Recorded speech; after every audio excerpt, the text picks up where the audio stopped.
Hey guys, how's everyone doing today? I just got back from town. We call town Dover Foxcroft.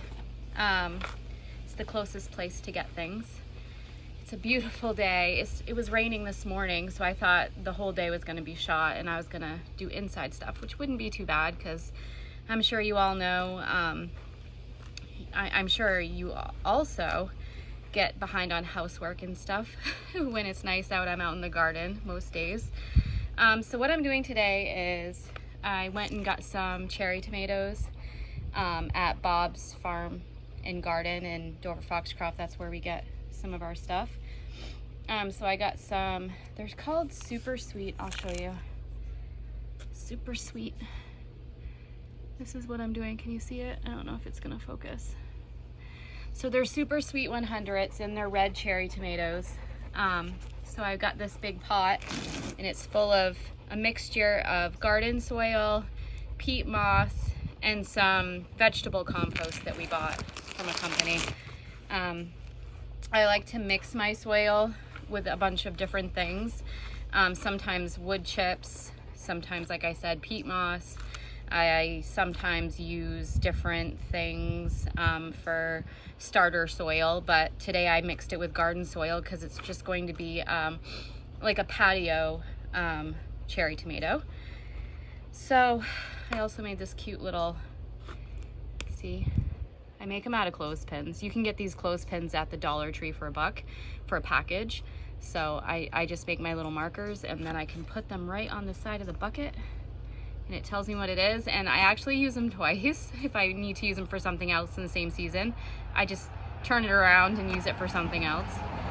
My little DIY for the day.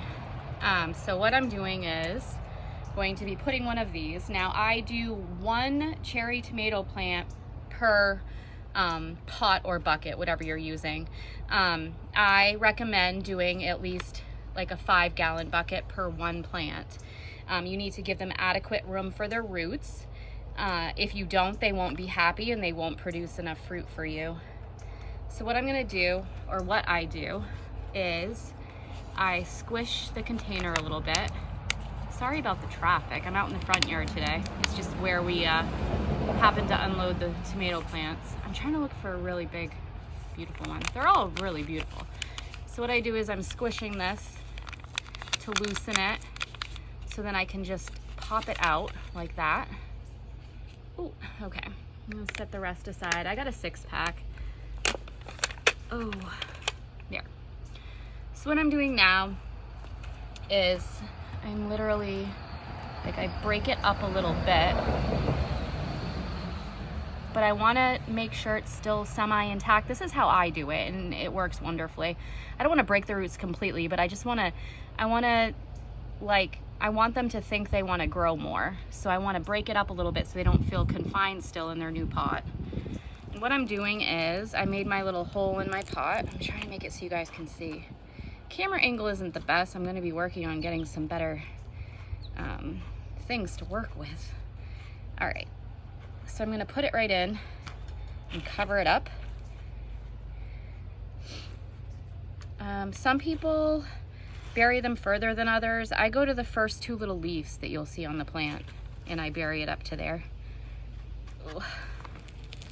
And that's all I do. It's not hard. I'll be doing several of these for, I think I'm gonna put some on our deck, and I'm giving a couple as gifts. So, I mean, who doesn't want a cherry tomato plant for a gift, right? So that's what I do. And then I will put a tomato cage down inside it so it won't like flop over. Some years I have used kind of like old milk crates, and if I use 5-gallon pails, I'll put the pail inside the milk crate so that it won't like fall over in the wind. I'm sure some of you that go by our homestead in the summertime will see like we have so many buckets of cherry tomatoes. They're super good to have in salads and everything, but I'm gonna also do some sun gold ones. I'm gonna do sun gold and red cherry tomatoes today in pots. But this is just a little DIY. It's just to show you this is how easy it is. You can use whatever potting mix you want. Just make sure it's mixed. Don't just use straight dirt. I would stay away from like the dollar store type dirt. If that's all you can afford, that's completely fine. It's still gonna grow a tomato. Don't let people tell you otherwise. You don't need the best of everything to grow a tomato. You can actually just put it outside in the ground and put a little fertilizer and you'll grow tomatoes. I prefer to try to get as best fruit as I can out of them. That's why I spend a little bit more money and get them mixed. Make sure it's mixed with some kind of fertilizer, whether it be some kind of bat guano or worm castings or something like that.